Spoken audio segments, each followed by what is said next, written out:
অনেকেই বলে নারীর সার্থকতা মাতৃত্বে। আচ্ছা, যে মেয়েটি বিয়ের 10 বছর পরেও মা হতে পারেনি, তাহলে তার নারী জন্মের সার্থকতা নেই? কি অদ্ভুত সব মানুষজন। আমার পরিচিত একটি মেয়ের কথা তাহলে বলি। বিয়ে হয়েছে 11 বছর। অনেক ডাক্তার অনেক চেষ্টা করেও সে মা হতে পারেনি। প্রথম প্রথম অনেকে অনেক কথাই বলতো। আত্মীয় পরিজন থেকে শুরু করে পরিচিত মহলে মেয়েটিকে দেখলেই জিজ্ঞেস করত, এখনো তোর বাচ্চা হয়নি? তোদের এত টাকা পয়সা কে ভোগ করবে? বাচ্চা হচ্ছে না নাকি ইচ্ছে করেই নিচ্ছিস না? বয়সে বড় এক নিকট আত্মীয় উনি প্রায়ই বলতেন, মা হতে না পারলে নারী জীবন বৃথা। এমন কথায় মেয়েটি কষ্ট পেত ভীষণ।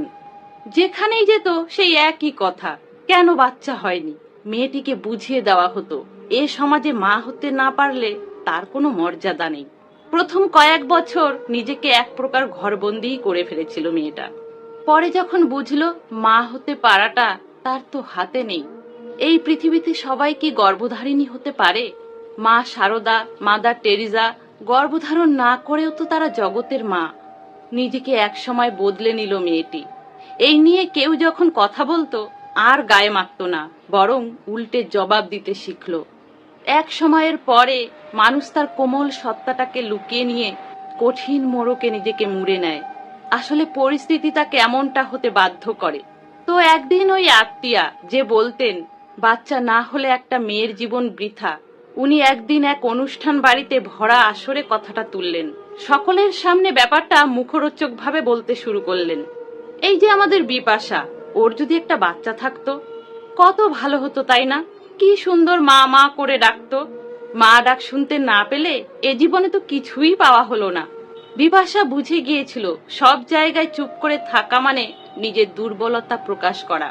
উত্তরে বিপাশা বলল, কে বলেছে মা ডাক শুনতে পাবো না? তোমার তো দুটো বাচ্চা দিদি, এক কাজ করো, ছোটটাকে আমাকে দিয়ে দাও। এই তো 2 বছর বয়স হলো ওর, আমাকে মামা বলে ডাকবে, তুমি শুনতে পাবে। তোমার তো বাচ্চা হয়, মানে চাইলেই তো তোমার বাচ্চা হবে। তুমি এক কাজ করো, আর একটা বাচ্চা নিয়ে নিও। আর যায় কোথায়? বিপাশার এমন কথায় তো হুলস্থুল পড়ে গেল। বিপাশা নাকি চরম অপমান করেছে ওই দিদিকে। অন্য এক আত্মীয় বলেছিল, বাচ্চা হয়নি তবুও কত অহংকার, ভগবান এই কারণেই ওকে বাচ্চা দেয়নি। বিপাশার কথা বাড়ায়নি। সব জায়গায় যেমন চুপ থাকতে নেই, তেমনি সব কথাতেও জবাব দিতে নেই, কারণ জবাবটা না দেওয়াটাও এক প্রকার জবাব। আমি তো মনে করি বিপাশা একদম ঠিক জবাব দিয়েছে। ভগবান তাকে সন্তান দেয়নি বলে বাকি গুণগুলোও যে তাকে দেবে না, এমনটা হতে পারে না। ভগবান ভাগ্যিস বিপাশাকে অহংকারের মতো ভালো গুণটা দিয়েছিল। ঠিক সময়ে ঠিক জবাবটা না দিলে মানুষ তখন পেয়ে বসে।